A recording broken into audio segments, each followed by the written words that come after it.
ওই যে আমি একটু বলে দিই তারপরে শিহাব ভাই বলবো, বোবার কোনো শত্রু নেই, এটা যেমন সত্য, কিন্তু বোবা থাকতে থাকতে কেউ যদি মনে করে যে এইটাই ওদের মানে দুর্বলতা, তাহলে সেই বোবার থেকে কথা বলা অনেক ভালো। তো আমি থ্যাংক ইউ সো মাচ যে শিহাব ভাই মাঝে মধ্যে বোবার থেকে একটু কথা বলেন, এবং এগুলো এত কিউট, এত সুইট আনসার, এবং যে এরকম উইয়ার্ড কথা বলেন সেইভাবে তাহলে এত সুন্দর করে উত্তর দিল। ঠিক আছে, আমি দেখছি যে এখন প্রমাণিত হবে আস্তে আস্তে, মানুষ এত টাকা খরচ করে যে যদি নাটকই দেখে তাহলে কি হবে, আর কি বলবো, এটা আমরা আমাদের সিনেমা বানিয়েছি, film বানিয়েছি।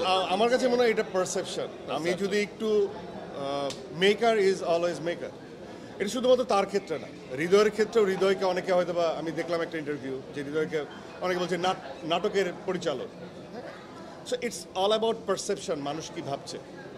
কিন্তু আমি যদি একটু, এটা যে মিথ, আমি এর আগেও বলছি, এটা হচ্ছে ওয়ান কাইন্ড অফ মিথ। এই মিথের এগেনস্টে একটা দীর্ঘ শ্রম দিয়ে দেয় সবাই, বা প্রমাণ করার জন্য ব্যস্ত হয়ে যায়। He is a maker. সে এখন বাজেট ওয়াইজ তাকে যদি নাটক করতে বলা হয়, সে নাটক বানিয়ে দিবে। তাকে যদি ওটিটি করতে বলা হয়, সেই বাজেট অনুযায়ী গল্পের অত বিগ ক্যানভাসে হবে না, একটু টাইট করে সে ওটিটি বানিয়ে দেবে। তাকে যদি প্রপার বাজেট দেওয়া হয় সিনেমার জন্য, এবং সে তো শুধু একলা তার গল্প নিয়ে কাজ করে না, প্রতিটা নাটকের গল্পই এক একটা ফিল্মের গল্প, প্রত্যেকটা ফিল্মের গল্প এক একটা নাটকের গল্প। Vision hot and cool AC 4-way solenoid valve টেকনোলজিতে হিটিং ও কুলিং দুই মোডেই কাজ করে সমানভাবে। Vision hot and cool AC. তো এখানে এটা বলার কোনো অবকাশ নাই। গল্প তো ইটসেলফ একটা গল্প। এটাকে আমরা কিভাবে প্রেজেন্ট করছি, তখন সেটাকে নাটক হয়, সেটা সিনেমা হয়। সোশ্যাল মিডিয়ার সব কথাকে ডিফেন্ড করারও না, আমার কাছে মনে হয় যে, সাপোজ আমি যদি একটু অ্যাড অন করি, সেটা হচ্ছে যে এখন নাটকের মানুষরাই সব জায়গায় কাজ করছে। এই হালটা যে ধরছে, সবাই তো নাটকেরই।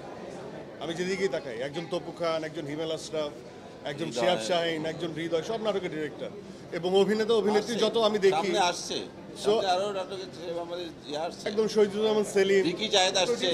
আমি তো আগে এই যে নাটকই বানাতো। So এগুলো খুবই আমার কাছে মনে হয় হাস্যকর। তখন আমি ফিকশনটাকে কিভাবে বানাচ্ছি, কিভাবে ফিল্মের ল্যাঙ্গুয়েজে বলছি না কি করছি, সেটাই তো শিশু যেটা বললো যে একটা গল্প আপনি 1 কোটি টাকা দিয়েও বানাতে পারেন, একটা গল্প 3 কোটি টাকাও খরচ করতে পারেন, এবং একটা গল্প আপনি 10 কোটি টাকা খরচ করেও বানাতে পারেন।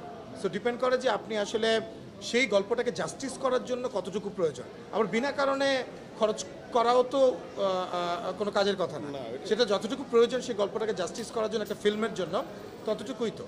কিন্তু আমার কাছে এটা মানে একটা কুসংস্কার আর কি, মানে মতো যে নাটকে এটা বলার জন্য বলে, বিরোধীদের জন্য। এটা কিন্তু কারা বলে, আমার তো খুব একটা চোখে ও যে পড়ে না। কুচক্রী আমি মনে হয় কোনো তাদের জন্য কাজ আমি করলে কোনো তারা কমেন্ট তখন করি কি না বলবে এই যে জন্য আপনি নাটক করাতে এই আসছেন? জন্য হতে পারে। না, না, কখনো যদি তাদের জন্য করি, তাদের জন্য যদি কখনো করি, তখনও কি বলবেন আপনি ভাইকে নিয়ে নাটক বানাবেন?